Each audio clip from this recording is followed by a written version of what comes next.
சின்ன குழந்தை மாதிரி தண்ணியில் கும்மாளம் போடக்கூடிய இந்த யானையை பார்த்தீங்களா? இது ஒன்றும் வெளிநாடு இல்லைங்க, நம்ம இந்தியா தான்.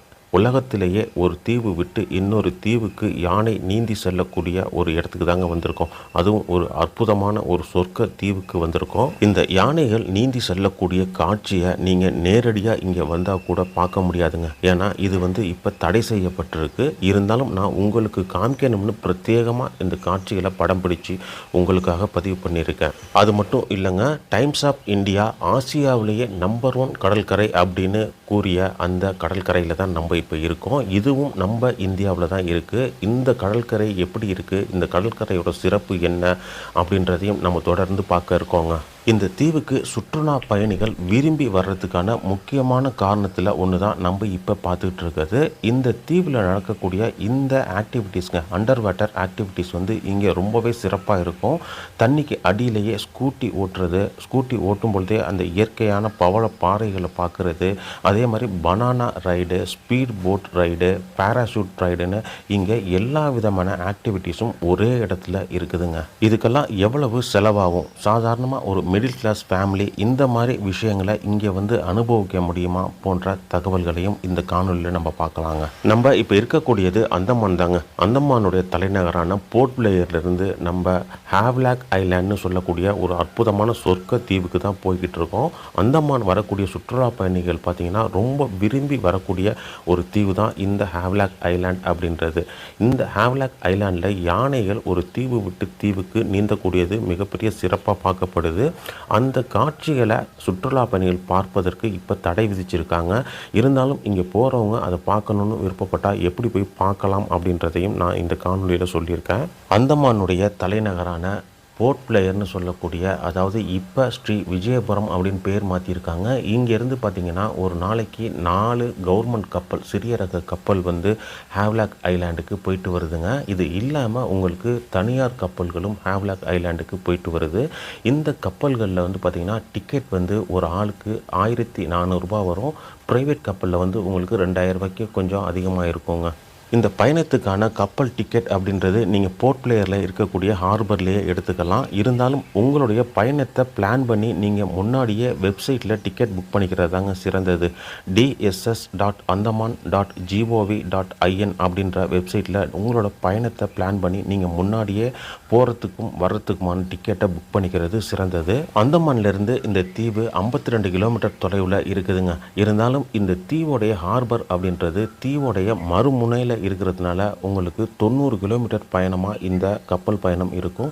கிட்டத்தட்ட ஒரு 4.5 மணி நேரம் கப்பல் பயணத்தில் நீங்கள் இந்த ஹேவ்லாக் ஐலாண்ட் அப்படின்ற இந்த சொர்க்க தீவை அடைஞ்சிருவீங்க. இந்த தீவில் நீங்கள் தங்குறதுக்கு உங்களுக்கு ரூம் செலவு எவ்வளவு ஆகும் அப்படின்னு பார்த்தீங்கன்னா, சாதாரணமாக உங்களுக்கு 700 ரூபாயிலேருந்தே ரூம் ஸ்டார்ட் ஆகுது. 4000 ரூபாய் வரைக்கும் ரூம் இருக்குது. சீசனை பொறுத்து இந்த ரேட் மாறுபடலாம். மினிமமாக ஒரு டபுள் காட் ரூமுக்கு 1000 ரூபான்னு வச்சுங்க. 1000 ரூபாய்க்கு உங்களுக்கு ஒரு நல்ல ரூம் இந்த ஹேவ்லாக் ஐலாண்டில் கிடைக்கும். அடுத்ததாக நம்ம இந்த உலகத்திலேயே வேறு எங்கும் இல்லாத ஒரு சிறப்பான ஒரு நிகழ்வு, அதாவது தீவு விட்டு தீவு நீந்தக்கூடிய யானைகள். அந்த யானைகளை தாங்க பார்க்க போயிட்டுருக்கோம். அதை தொடர்ந்து நம்ம ஆசியாவிலேயே நம்பர் 1 கடற்கரை அப்படின்னு பெயர் வாங்கின ராதா நகர் கடற்கரையும் நம்ம போய் பார்க்கலாங்க. நான் இந்த தீவுக்கு இப்போ 2 நாள் ஆயிடுச்சுங்க. 2 நாள் கழித்து தான் என்னால் அந்த யானைகள் தீவு விட்டு தீவு நீந்தக்கூடிய காட்சியை போய் படம் பிடிக்க முடிஞ்சிச்சு. அதுவும் இந்த தீவில் இருக்கக்கூடிய ஒருவருடைய உதவியினால் என்னால் அந்த இடத்துல போயிட்டு படம் பிடிக்க முடிஞ்சிச்சு. அந்த இடத்துடைய பேர் பார்த்திங்கன்னா எலிஃபேண்டா பீச் அப்படின்னு சொல்லுவாங்க, எலிஃபேண்ட் பீச்சுன்னு சொல்லுவாங்க. இந்த பீச்சில் தான் பார்த்திங்கன்னா நம்ம முன்னாடி பார்த்தோம்ல water activities, under water activities, இது எல்லாமே நடக்கக்கூடிய இடம் அப்படின்றது இந்த எலிஃபேண்டா பீச் அப்படின்னு சொல்லக்கூடிய அந்த இடத்துல தான். இந்த கடற்கரைக்கு போகிறதுக்கு சாலை வசதி கிடையாதுங்க. அதனால் உங்களால் போட்டில் மட்டும்தான் இந்த எலிஃபேண்டா பீச்சுக்கு போக முடியும். ஹேவ்லாக் ஐலாண்டோடைய ஹார்பர்லேருந்து நிறையா ஸ்பீட் போட் இந்த ஹேவ்லாக் ஐலாண்டுக்கு போய்கிட்டே இருக்கோங்க. ஒரு ஆளுக்கு டிக்கெட்டு 1000 ரூபாயிலேருந்து 1500 ரூபா வரைக்கும் சீசனுக்கு தகுந்த மாதிரி வாங்குவாங்க. அந்த ஸ்பீட் போட்டில் உங்களால் இந்த எலிஃபேண்டா பீச்சை ஈஸியாக போய் சேர்ந்துட முடியும். அது மட்டும் மட்டும் இல்லாமல் இன்னொரு வழியும் இருக்குதுங்க இந்த எலிஃபேண்டா பீச்சுக்கு போகிறதுக்கு. காட்டு வழியாக, அடர்ந்த காடு, மலைக்காடு வழியாக உங்களால் நடந்து போக முடிஞ்சிச்சுன்னா ஒரு அரை மணி நேரத்துலேருந்து 3/4 மணி நேரம் நடைப்பயணத்தில் இந்த எலிஃபேண்டா பீச்சை போய் சேர்ந்துட முடியும். நம்ம இந்த யானைகளை படம் பிடிக்கிறதுக்காக இந்த காட்டு வழியாக தான் நடந்து போனோம். அந்த வழிகளையும் அது எப்படி போகிறது அப்படின்றதையும் பார்க்கலாம் வாங்க. இப்போ நம்ம நிற்கக்கூடிய இந்த இடத்துலேருந்தாங்க அந்த ட்ரக்கிங் பாயிண்ட் ஸ்டார்ட் ஆகுது. காலையில் 8 மணிலேருந்து 1 மணி வரைக்கும் பொதுமக்கள் நடந்து போகிறதுக்கு இங்கே அலோவ் பண்ணுறாங்க. இங்கே உள்ள ஆஃபீஸர்கிட்ட அவரோட நோட்டில் நம்ம பேரையும் நம்மளோட ஃபோன் நம்பரையும் என்ட்ரி பண்ணிவிட்டு நம்ம காட்டு வழியாக நடந்து போக வேண்டியது தான். ஆனால் அந்த எலிஃபேண்டா பீச், அந்த பீச்சோடைய டைமிங் பார்த்திங்கன்னா காலையில் 9 மணிலேருந்து சாயந்தரம் 5 மணி வரைக்கும் தான் அங்கே வந்து இந்த ஆக்டிவிட்டீஸ்லாம் நடக்கும். நம்ம பார்க்க போகிற அந்த யானை வந்து பார்த்திங்கன்னா காலையில் உங்களுக்கு 7:30 மணிக்கெல்லாம் வந்துடுங்க. 7:30 மணிக்கு வந்துட்டு மக்கள் பீச்சுக்கு வர்றதுக்கு முன்னாடியே அதை கூட்டிகிட்டு போயிடுவாங்க. அதனால நம்ம வந்து பார்த்திங்கன்னா காலையில் 6 மணிக்கே நம்ம தனியாக இந்த காட்டு வழியாக போக ஆரம்பிச்சிட்டோம். நம்மளுக்கு இங்கே உள்ள ஒருத்தரோட உதவி இருந்ததுனால நம்மளை காலையில் 6 மணிக்கே காட்டுக்குள்ளே போகிறதுக்கு அலோவ் பண்ணாங்க. தனியாக தாங்க போயிட்டுருக்கேன். நம்ம போகக்கூடிய வழி பார்த்திங்கன்னா ஆரம்பத்தில் இந்த மாதிரி பாக்கு மரம் தென்னந்தோப்புமா இருந்தாலும் போக போக பார்த்திங்கன்னா ரொம்ப ஒரு அடர்த்தியான காடு பகுதி வந்துடும். அந்த பகுதி எப்படி இருக்குன்னு பார்த்துட்டு அப்படியே போகலாம் வாங்க. இந்த காட்டு வழியாக நம்ம நடக்க ஆரம்பிக்கிறப்ப நம்மக்கிட்ட அவங்க என்ன சொன்னாங்கன்னா 15லேருந்து 20 நிமிஷம் ஆகும், 2 கிலோமீட்டர் தூரம் வரையும் இருக்குங்க அப்படின்னு சொன்னாங்க. ஆனால் நம்ம நடந்து போக போக தான் தெரிஞ்சிச்சு கண்டிப்பாக ஒரு 4 கிலோமீட்டருக்கு மேலே இருக்குங்க. ஏன்னா 3/4 மணி நேரத்துக்கு மேலே நம்ம நடந்து போய்கிட்டு இருந்தோம். ஆரம்பத்தில் பார்த்திங்கன்னா ஒரு 1 கிலோமீட்டருக்கு உங்களுக்கு இந்த மாதிரி சமவெளியாக இருக்குங்க. பெரிய மலை ஏறுற மாதிரி இருக்காது, ஒத்தையடி பாதை மாதிரி உங்களுக்கு க்ளீனாக நடந்து போகிறதுக்கு வசதியாக இருக்கும். கொஞ்சம் தூரத்துலேயே உங்களுக்கு காட்டு பகுதி ஸ்டார்ட் ஆயிருங்க. இந்த காட்டு வழியாக நடந்து போகிறப்ப உண்மையிலே நீங்கள் ரொம்ப ஜாக்கிரதையாக போகணுங்க. ஏன்னா இது மலைக்காடு அப்படின்றதுனால எப்பயுமே சேரும் சகதியுமாக தான் இருக்கும். நீங்கள் நடந்து போகிறப்ப இந்த வேர்கள் மேலே ஏறி நடக்கிறப்ப உங்களுக்கு செருப்பு வழுக்கிறதுக்கு அதிகமான வாய்ப்பு இருக்குது. ரொம்ப பொறுமையாக தான் இந்த காட்டு வழியாக நீங்கள் போகிற மாதிரி இருக்கும். நான் இப்போ இங்கே தனியாக வந்திருக்கிறதுனால நமக்கு இந்த காட்டு வழியாக போகிறதுக்கு வழி சொல்கிறதுக்கு யாரும் ஆள் இல்லைங்க. பழைய தடங்களை வச்சு பார்த்து அது வழியாக நான் போய்கிட்டு இருக்கேன். நீங்கள் இந்த வழியாக வர்ற மாதிரி இருக்கிறீங்க அப்படின்னா ஒரு 10 பேர் குரூப்பாக சேர்ந்ததுக்கப்புறம் குரூப்பாக சேர்ந்து வர்றது தான் நல்லது. ஏன்னா ஆரம்பத்தில் உங்களுக்கு பாதை சாதாரணமாக தெரிஞ்சாலும் இந்த காட்டு வழியாக வர்றப்ப, அதுவும் தனியாக வர்றப்ப கண்டிப்பாக உங்களுக்கு ஒரு பய உணர்வு இருக்கும். ஏன்னா இந்த இடத்துல பார்த்தீங்கன்னா மானிட்டர் அப்படின்னு சொல்லக்கூடிய ஒரு பெரிய ரக உடும்பு வகை இங்கே அதிகமாக இருக்குங்க. நீங்கள் காட்டுக்குள்ளே தனியாக நடந்து போகிறப்ப உங்களுக்கு பக்கத்தில் சைடில் எதிர்த்த மாதிரின்னு சடன்னு அது ஓடிக்கிட்டே இருக்கும். அங்கே நம்ம இங்கே வர்றப்ப நம்மக்கிட்ட இதை பற்றி யாரும் தகவல் சொல்லாததுனால நமக்கு ஒரு பீதியாகவே ஆகிப்போச்சு. காட்டு வழியாக போகிறப்ப நீங்கள் குரூப்பாக சேர்ந்து வர்றப்ப அந்த மாதிரி ஒரு அச்ச உணர்வு இல்லாமல் நீங்கள் சகஜமாக நடந்து போக முடியும். ஒரு வழியாக அரை மணி நேரம் காட்டு வழியாக அந்த சகதிகள் நிறைந்த அந்த மர வேர்களுக்கு நடுவில் நடந்து ஒரு வழியாக காட்டை விட்டு வெளியில் வந்துட்டேங்க. வந்ததும் நமக்கு முதல்ல தெரிகிறது ஒரு மேங்க்ரோவ் ஃபாரஸ்ட்டு தான் தெரியுது. இவ்வளோ நேரம் நம்ம வந்த பாதையில் தடம் இருந்ததுனால அந்த தடத்தை பார்த்து நடந்து வந்துட்டோம். ஆனால் இப்போ நம்ம போகக்கூடிய இந்த வழியில் வந்து பார்த்திங்கன்னா மேங்க்ரோவ் ஃபாரஸ்ட் அப்படின்றதுனால கடல் தண்ணி இங்கே ஏறி இறங்குறதுனால எந்த ஒரு தடமுமே தெரியலை. தனியாக வந்ததுனால எந்த பக்கம் போகிறது அப்படின்னு பெரிய குழப்பமாகவே இருந்துச்சுங்க. இருந்தாலும் நேராக போகலாம் அப்படின்னு முடிவு பண்ணி நடந்து போய்கிட்டே இருந்தேன். ஒரு வழியாக கடற்கரை கண்ணுக்கு தெரிஞ்சிச்சு. இங்கே தான் அந்த யானைகள் தீவு விட்டு தீவு நீந்தக்கூடிய அந்த காட்சியை நம்ம பார்க்க போகிறோங்க. இப்போ மணி காலையில் பார்த்திங்கன்னா ஒரு 7 மணி ஆயிடுச்சு நம்ம இங்கே வந்து சேர்றப்ப. இப்போ வெயில் பார்த்திங்கன்னா இப்போவே எவ்வளோ அதிகமாக அடிக்குதுன்னு பாருங்கள். அந்தமானில் விடிய கால 4 மணிக்கே சூரிய உதயம் வந்துடுறதுனால உங்களுக்கு 7 மணிக்கெல்லாம் சூரியன் வந்து நல்லா பளிச்சுன்னு அடிக்கும். இங்கே நமக்கு ஒருத்தர் உதவி பண்ணி தான் வந்தோன்னு சொன்னல, அவர் இந்த எலிஃபேண்டா பீச்சில் வேலை பார்க்கக்கூடியவர் தான். அவரை தான் இப்போ நம்ம போய் பார்க்க போகிறோம். பார்த்துட்டு அடுத்த கட்டமாக அந்த யானையை நம்ம போய் பார்க்கலாம் வாங்க. டூரிஸ்ட் யாரும் இன்னும் இந்த பீச்சுக்கு வரலைங்க, நம்ம மட்டும் தான் வந்திருக்கோம். இங்கே இந்த பீச்சில் வேலை பார்க்கக்கூடியவங்க சில பேர் இருக்கிறாங்க. நம்ம சந்திக்க வந்தவரையும் இந்த பீச்சில் வந்து நம்ம சந்திச்சாச்சு. இன்னும் யானை வர வேண்டியது மட்டும்தாங்க பாக்கி. யானை வர்றதுக்காக வெயிட்டிங்கில் இருக்கும். குறிப்பாக இன்னொரு விஷயம் என்னென்னா, யானை எந்த பக்கம் இருந்து வருது, எங்கே போகுது அப்படின்றத நம்மள படம் பிடிக்க அனுமதிக்கலை. ஏன்னா இங்கே தினமும் ஆயிரக்கணக்கான டூரிஸ்ட் வர்றதுனால அந்த யானையை பார்க்க போவாங்க அப்படின்றதுனால இப்போ அந்த யானை எந்த இடத்துல இருக்குது அப்படின்றத ரகசியமாக வச்சுருக்காங்க. காலையில் மட்டும் அந்த யானை வந்துட்டு இந்த பீச்சில் குளிச்சுட்டு அது உணவுக்காக இன்னொரு தீவுக்கு நீந்தி போயிடுங்க. அதுக்கப்புறம் சாயந்தரம் 5 மணிக்கு மேலே இந்த பீச் க்ளோஸ் ஆனதுக்கு பிறகு திரும்பவும் அந்த யானையை அதோட இருப்பிடத்துக்கே கூட்டிகிட்டு வந்துடுவாங்க. இப்போ அந்த யானையை நம்ம பார்க்கலாம் வாங்க. யானை ஒரு வழியாக வந்துருச்சுங்க. இப்போ பார்த்தா உங்களுக்கு தெரியும் எவ்வளோ உற்சாகமாக இந்த யானை குளியல் போடுது அப்படின்றத பார்த்தாலே உங்களுக்கு புரியும். சின்ன குழந்தை மாதிரி இந்த தண்ணியில் குதிச்சு குதிச்சு ஆட்டம் போட்டுக்கிட்டு இருக்கு. இந்த யானைக்கு பின்னாடி ஒரு சுவாரஸ்யமான கதை இருக்குதுங்க. இந்த யானை இந்த தீவுக்கு எப்படி வந்துச்சு அப்படின்றது இந்த தீவில் உள்ளவங்களுக்கே தெரியலை. ஒருவேளை ஆங்கிலேயர்கள் மரம் வெட்டுறதுக்காக இந்த யானையை கொண்டு வந்திருப்பாங்க அப்படின்னு சொல்கிறாங்க. அதே போல் பார்த்திங்கன்னா இப்போ நம்ம பார்க்குறது ஒரு யானை தாங்க. இந்த இடத்துல 2 யானை, ஆண் யானை ஒன்று, பெண் யானை ஒன்று, 2 யானை இருந்துச்சு. அதில் ஆண் யானை சில ஆண்டுகளுக்கு முன்னாடி இறந்து போச்சுங்க. இப்போ இந்த பெண் யானை மட்டும்தான் இருக்குது. இந்த பெண் யானைக்கு ஒரு குட்டியும் இருக்குதுங்க. அந்த குட்டியை அவங்க இன்றைக்கி கூட்டிகிட்டு வரல. ஒரு காலத்தில் பார்த்திங்கன்னா இந்த யானைகளை பயன்படுத்தி தான் இங்கே வரக்கூடிய டூரிஸ்ட்டை வந்து கடலுக்குள்ளே கூட்டிகிட்டு போயிட்டு பவளப்பாறைகளை காமிப்பாங்களாம். இந்த யானைக்கு மேலே கயிறு கட்டி வரக்கூடிய டூரிஸ்ட்டை அந்த கயிறை பிடிச்சிக்கிட்டு இந்த யானை கடலுக்குள்ளே இழுத்துட்டு போகுமா. அந்த மாதிரி போய் தான் டூரிஸ்ட் எல்லாருமே பவளப்பாறைகளை ஒரு காலத்தில் பார்த்துருக்காங்க.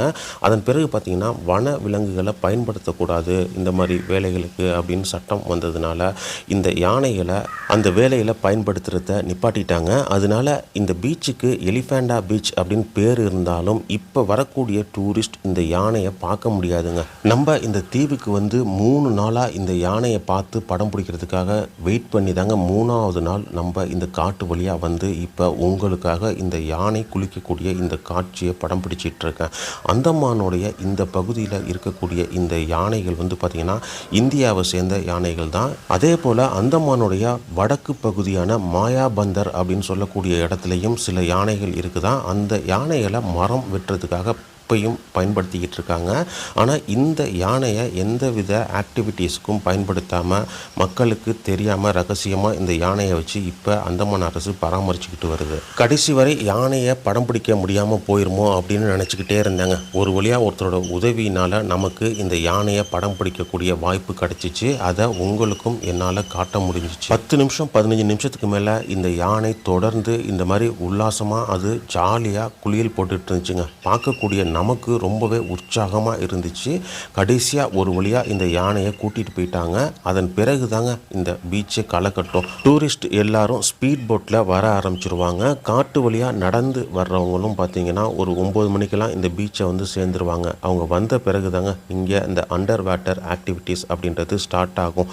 என்னென்ன அண்டர் வாட்டர் ஆக்டிவிட்டீஸ் இருக்குது, எவ்வளவு செலவாகும், ஒரு மிடில் கிளாஸ் ஃபேமிலியிலேருந்து வர்றீங்க அப்படின்னா எப்படி இங்கே பட்ஜெட்டில் உங்களால் இந்த வாட்டர் ஆக்டிவிட்டீஸை வந்து பண்ண முடியும் அப்படின்றத நம்ம தொடர்ந்து பார்க்கலாம் வாங்க. சுற்றுலா பயணிகள் ஒரு வழியாக வந்து இங்கே சேர்ந்துட்டாங்க. இவங்க எல்லாருமே இந்த எலிஃபேண்டா பீச்சுக்கு காலையில் வெள்ளனமாகவே வந்திருக்காங்க. இவங்க வந்ததுமே பார்த்திங்கன்னா எந்தெந்த ஆக்டிவிட்டீஸில் யார் யார் போக போகிறாங்க அப்படின்றத பார்த்து அவங்களுக்கான ட்ரைனிங் கொடுக்குறாங்க. முதல்ல தண்ணிக்குள்ளே போய் என்ன பண்ணணும் அப்படின்னு. இங்கே வரக்கூடிய டூரிஸ்ட் பணத்தை மிச்சம் பண்ணணும் அப்படின்னு நினைக்கிறவங்க, மிடில் கிளாஸ் ஃபேமிலியாக இருக்கிறவங்க என்ன பண்ணுறாங்கன்னா ஸ்பீட் போட்டை பயன்படுத்தி இந்த எலிஃபேண்டா பீச்சுக்கு வர்றதை தவிர்த்துட்டு காட்டு வழியாக நடந்து வர்றாங்க. ஏன்னா ஒரு ஃபேமிலியில் 5 பேர் வர்றாங்க அப்படின்னா அவங்களுக்கு ஒரு 7500 ரூபா மிச்சமாகும். இந்த ஸ்பீட் போட்டை பயன்படுத்தாமல் காட்டு வழியாக நடந்து வர்றதுனால அந்த பணத்தை வச்சு அவங்களால இங்கே ஏதாச்சும் ஒரு ஆக்டிவிட்டீஸில் அவங்களால கலந்துக்க முடியுங்க. இருக்கிறதுலே கம்மியான பட்ஜெட் அப்படின்னு பார்த்தீங்கன்னா 1200 ரூபா வாங்குறாங்க. அதாவது மாஸ்க் மட்டும் கொடுப்பாங்க. அதை போட்டுக்கிட்டு கொஞ்சம் தூரம் உள்ளே போய் நம்மளால் அந்த பவளப்பாறைகளை பார்க்க முடியும்.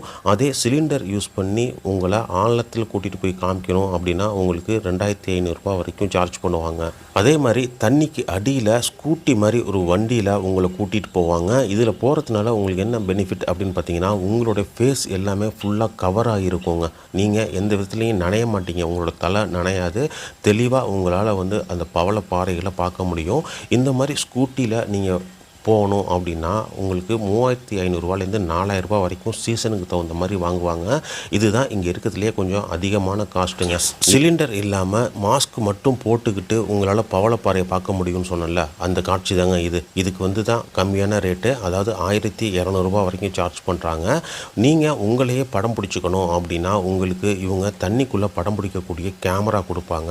அந்த கேமரா மூலியமாக நீங்கள் தண்ணிக்குள்ளே போகிறத நீங்களே படம் பிடிச்சிக்க முடியும். அதுக்கு தனியாக சார்ஜ் பண்ணுவாங்க. ஒரு 200 ரூபாலேருந்து 250 ரூபா வரைக்கும் சார்ஜ் பண்ணுவாங்க.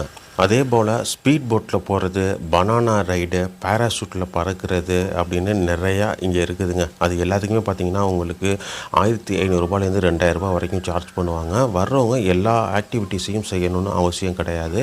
அவங்க விருப்பப்பட்டு செய்யக்கூடிய விஷயங்களை மட்டும் செஞ்சுக்கலாம். அடுத்ததாக நம்ம ஆசியாலேயே நம்பர் 1 கடற்கரை அப்படின்னு பேர் வாங்கின கடற்கரை இந்த தீவில் தாங்க இருக்குது. டைம்ஸ் ஆஃப் இந்தியாவால் ஆசியாவிலேயே நம்பர் 1 கடற்கரைன்னு அறிவிக்கப்பட்ட அந்த ராதா நகர் கடற்கரையை தான் அடுத்ததாக நம்ம இப்போ போய் பார்க்க போகிறோம். இப்போ நம்ம ஆசியாவிலேயே நம்பர் 1 கடற்கரை அப்படின்னு பேர் வாங்கின ராதா நகர் கடற்கரைக்கு வந்தாச்சு. இந்த கடலுடைய அழகை நம்ம போய் பார்க்கலாம் வாங்க. இந்த ஹேவ்லாக் ஐலாண்ட், இந்த ஐலாண்டோடைய பேர் வந்து இப்போ சிவராஜ் தீப் ஐலாண்ட் அப்படின்னு குறிப்பிடுறாங்க. இந்த ஐலாண்டில் வந்து பார்த்திங்கன்னா முக்கால்வாசி பேர் வங்கதேச நாட்டை சேர்ந்தவங்க தான். நம்ம ஏற்கனவே நீல் ஐலாண்ட் பற்றி பார்க்குறப்ப அந்த ஐலாண்ட்லேயும் வங்கதேச நாட்டை சேர்ந்தவங்க தான் அதிகம் பேர் இருந்தாங்க. பல பேர் நம்மக்கிட்ட அந்த வீடியோவை பார்த்துட்டு வங்கதேச நாட்டை சேர்ந்தவங்களா இல்லை கல்கத்தாவை சேர்ந்தவங்களா, நீங்கள் தப்பாக சொல்கிறீங்களா அப்படின்னு சொல்லி கேட்டாங்க. இவங்க எல்லாருமே வங்கதேச நாட்டை சேர்ந்தவங்க தாங்க. ஏன்னா 1970 பாகிஸ்தானுக்கும் வங்கதேசத்துக்கும் நடுவில் மிகப்பெரிய அளவில் போர் நடந்துச்சு. அந்த போர் நடக்கிறப்ப பல இந்துக்களை வந்து குறி வச்சு சுட்டு கொன்னாங்க. அந்த மாதிரி சமயத்தில் இந்துக்கள் நிறைய பேர் அகதிகளாக இந்தியாவுக்குள்ளே வந்தாங்க. அந்த மாதிரி இந்தியாவுக்குள்ளே வந்தவங்கள நம்ம இந்திரா காந்தி கவர்மெண்ட் பார்த்திங்கன்னா இங்கே கொண்டாந்து, அதாவது இந்த தீவுகளில் ஆள்களே இல்லாமல் இருந்துச்சுங்க. அதனால் இந்த தீவை டெவலப் பண்ணுறதுக்காக அந்த வங்கதேச நாட்டு அகதிகளை இந்த தீவில் கொண்டாந்து குடியமர்த்தினாங்க. அவங்க தான் இந்த தீவை முழுமையாக கட்டமைச்சு இப்போ இந்த தீவில் செல்வாக்கோடவும் நிம்மதியாகவும் வாழ்ந்துக்கிட்டு வர்றாங்க. இந்த ராதா நகர் கடற்கரையில் பார்த்திங்கன்னா வரக்கூடிய டூரிஸ்ட்டுகளுக்காக பார்த்திங்கன்னா நிறைய ஏற்பாடுகள் செஞ்சு வச்சுருக்காங்க. கடற்கரையில் குளிக்கிறவங்க வந்து பார்த்திங்கன்னா ட்ரெஸ் மாற்றுறதுக்காக தனியாக அறை, லேடிஸ்க்கு தனியாக, ஜென்ஸுக்கு தனியான்னு வச்சுருக்காங்க. அது எல்லாருமே மூங்கிலில் ரொம்ப அழகான ஒரு குடில் மாதிரி அமைப்பில் வச்சுருக்காங்க. அதே போல் பார்த்திங்கன்னா கடலில் குளிக்கிறவங்க திருப்பி நல்ல தண்ணியில் வந்து குளிக்கிறதுக்கு ஷவரும் வச்சுருக்காங்க. ஆசியாவிலேயே நம்பர் 1 கடற்கரை அப்படின்னு பேர் வாங்குறதுக்கு காரணமே இந்த கடற்கரையோட மணல் தாங்க. வெள்ளையாக இருக்கும். கடல் தண்ணி வந்து பார்த்திங்கன்னா அலை இல்லாமல் ரொம்ப அமைதியாக இருக்கும். ஆழம் இல்லாத கடற்கரை, குளிக்கிறதுக்கு ரொம்ப தகுதியான கடற்கரைங்க. அதனால் வந்து இங்கே வர்றவங்க கண்டிப்பாக இந்த கடலில் குளிச்சுட்டு தான் போவாங்க. பெரிய அளவில் அலை இல்லாமல் ரொம்ப அமைதியாக காட்சியளிக்கக்கூடிய கடற்கரையாக இருக்கும். கடற்கரைக்கு பின்புறத்தில் வந்து பார்த்திங்கன்னா மலைக்காடுகள், அடர்ந்த மலைக்காடுகள் உங்களுக்கு காட்சியளிக்கும். அதில் பிரம்மாண்டமான மரங்கள் உங்களை ஆச்சரியப்படுத்தும். ஒரு சொர்க்கத்துக்கே வந்தது போல் உங்களுடைய அனுபவம் இந்த கடற்கரைக்கு வந்தால் கிடைக்குங்க. இதே மாதிரி பார்த்தீங்கன்னா இதே ஹேவ்லாக் ஐலாண்டில் இன்னும் 3 பீச்சஸ் இருக்குது. 3 பீச்சுமே பார்க்குறதுக்கு ரொம்ப அற்புதமாக காட்சி அளிக்குங்க. அந்தமான் வரக்கூடியவங்க கண்டிப்பாக இந்த ஹேவ்லாக் ஐலாண்டை வந்து பார்க்குறதுக்கு தவறிடாதீங்க. ரொம்ப ஒரு அற்புதமான ஒரு சொர்க்க தீவுங்க.